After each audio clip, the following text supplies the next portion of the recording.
Imagine this. You're stepping out onto a quiet, pretty upscale street in Mansoura, Egypt. It's the pre-dawn hours, third day of Eid al-Adha 2021. Right. Everything should be still, peaceful, holiday time. Exactly. But as you look up, second floor of this stately family home, that stillness is just shattered. Ah, Inside, there's arguing. So loud, so high-pitched, it just cuts right through the air. It's 2:30 a.m. 2:30. And this hasn't just started. No, apparently it had been raging for 2 hours. Yeah. And the people inside, two highly successful, highly educated doctors, people who, on paper should have had this absolutely perfect life. And that's the core of it, isn't it? What we're hearing in that moment is the total collapse of a carefully constructed image. It's not just noise. No. It's the breaking point. Dr. Yasmin, the victim, had apparently just spent 2 solid hours finally confronting her husband, Dr. Mahmoud. Laying it all out. Every single truth she'd bottled up for years. The abuse, the control, his profound failings as a person. And when that pressure cooker finally blew, it wasn't gradual. It went from words to fatal action instantly. Right. Dr. Mahmoud, his ego presumably just shattered, leaves the room, goes to the He kitchen. comes back with a knife. Not a solution, not an apology, a knife. And the most horrific detail, the one that just stains everything, the attack itself, 17 stab wounds. It happened right in front of their 3 young children, in front of the kids. A level of violence that had been somehow perfectly hidden behind this flawless public image.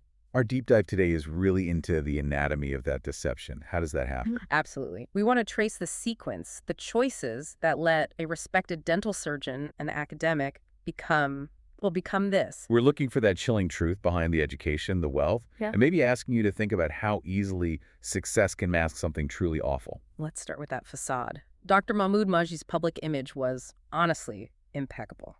Graduated dental school 2014 with Intias. Top honors. Exceptional. Best in his class, basically.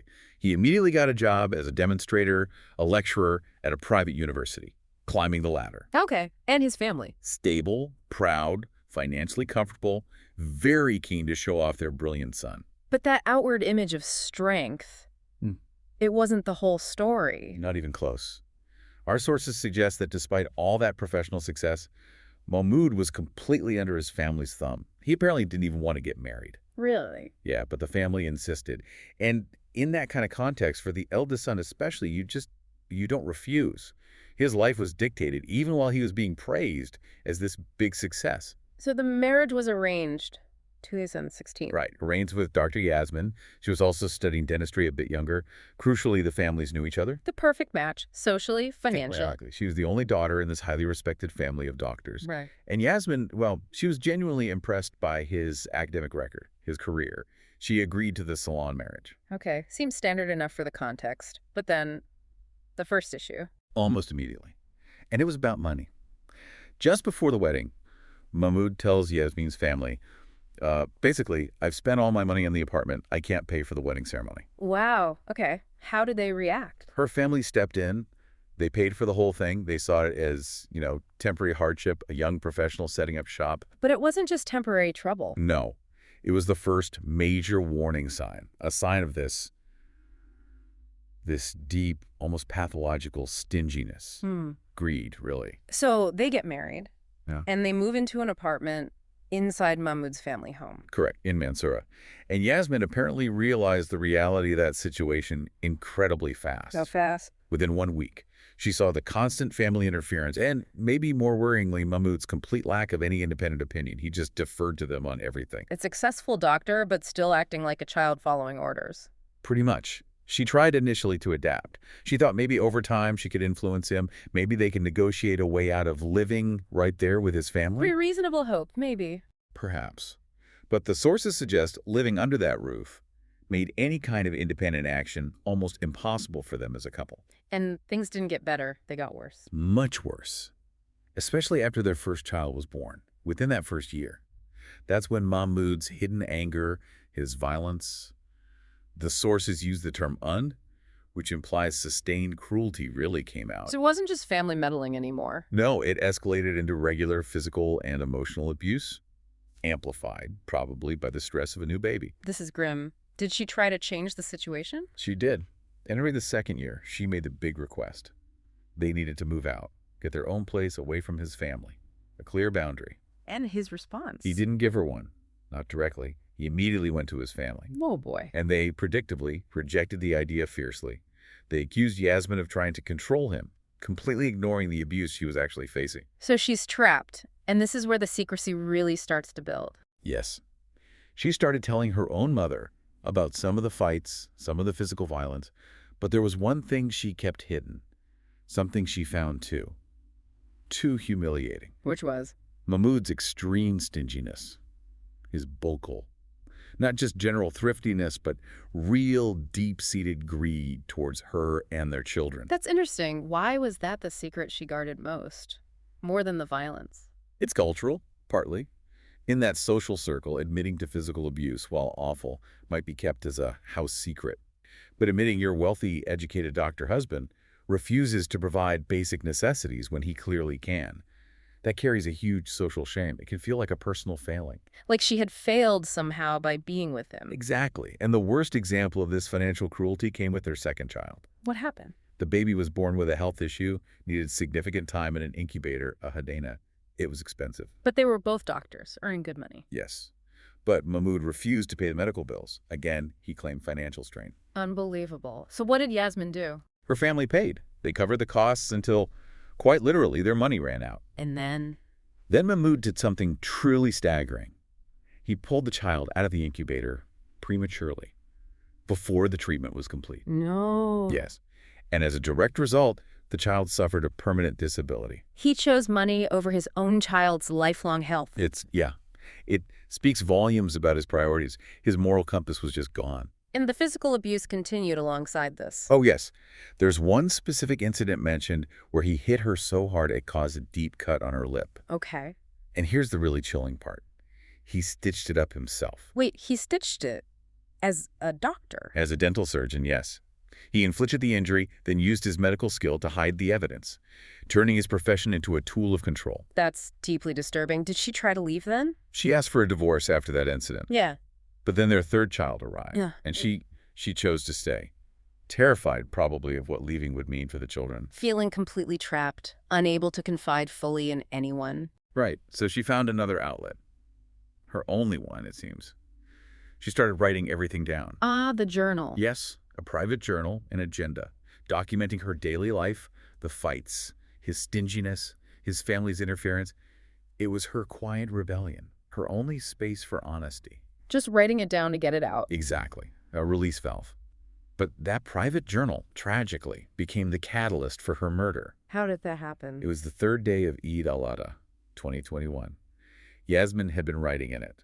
She then, apparently just absent-mindedly, left it on a table before taking the kids out. Okay. Mahmoud came home, found she was out without his explicit permission, even though she tried calling him and he hadn't answered. He immediately started an argument with her over the phone about it. Control again. Always control. But the journal. That's when he saw it. Yeah. Sitting there, and he didn't hesitate. He read it. Her private thoughts. Everything. Everything.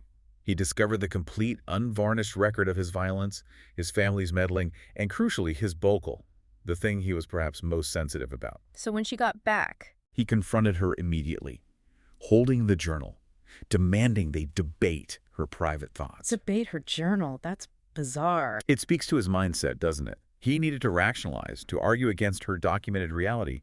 And that argument, it went on for 2 hours. 2 hours, driven by his need to refute what she'd written. Until Yasmin just exploded. Years of suppression just burst out. She stopped trying to debate and just told him. Everything she'd written, she said it to his face, loudly. Apparently, their voices were echoing through the whole family building. The final confrontation. Yes. And at 2:30 a.m., realizing how intense and unnatural the aggression had become, Yasmin called her mother. She was terrified. What did her mother say? She tried to calm her down. Said it was probably just a normal holiday argument between spouses, stress. Dismissed her fear. Tragically, yes. Yeah. That was the last time Yasmin ever spoke to her mother. Because moments later, Moments after that call ended, Mahmoud, feeling utterly exposed and humiliated by the journal, by her words, he went to the kitchen, got the knife. and stabbed her 17 times in front of their 3 children. And then he fled. What about his parents? They were in the same building. They heard the children screaming. Terrified screams. They went upstairs. To help, call an ambulance. No.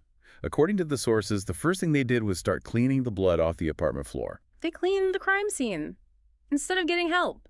prioritizing removing evidence over potentially saving a life, or at least respecting the body. They waited 2 full hours before taking Yasmin's body to the hospital. It was 5:01 a.m. by then. 2 hours, that's complicity. The hospital staff saw the obvious knife wounds, the delay, and immediately called the authorities. Mahmoud was caught a few days later, hiding out in a summer place in Alexandria. And the initial legal outcome. Seemed straightforward at first. In 2021, he was sentenced to death. Execution. Al-Idam. But that wasn't the end of the legal story. No. Here's the twist, the part that caused a huge public outcry. In 2024, his conviction was appealed. The process is called NAC, and the sentence was overturned, reduced from execution to life imprisonment. Al-Muabad. Reduced. After 17 stab wounds in front of his children? Why? It's deeply controversial. The implication is the appeal court might have considered mitigating factors. Perhaps the intense provocation of the 2-hour argument, the discovery of the deeply personal and critical journal entries. So, provocation could lessen the sentence for such a brutal, premeditated act. Legally, it seems it could be argued that way, yes. It forces a really difficult question about how much weight the justice system gives to emotional states, even when the outcome is this horrific. And the children, what happened to them? They witnessed everything. They're now being raised by Yasmin's family, a reputable family. A constant living reminder that this whole tragedy wasn't about lack of education or money. It was about a fundamental lack of morality. Exactly. Education, wealth. They mean nothing without basic human decency, without tarbiyah, moral upbringing. So we've traced this devastating path. The perfect public image, the hidden abuse, and that awful financial cruelty, and then the private journal becoming somehow a death sentence. And what really stands out, we hope you're thinking about, is how easily those external markers, doctor, academic, wealthy family, can act as a shield, a perfect cover for deep moral sickness, for control, for violence. The world saw success. She saw a monster. Driven by greed and this pathological need for control. So think about that reduced sentence again. Think about how much weight we as a society tend to place on titles, on status, when we judge someone's character. Right. If a lifetime of academic achievement can somehow be used, even implicitly, to argue for mitigation in a crime this brutal, well, how can someone succeed so brilliantly on paper, yet fail so catastrophically as a human being? It's a disturbing question. It is. And it's something to keep in mind as you look at the successful people around you. What masks are they wearing? What lies beneath the polished surface? That's something for you to consider.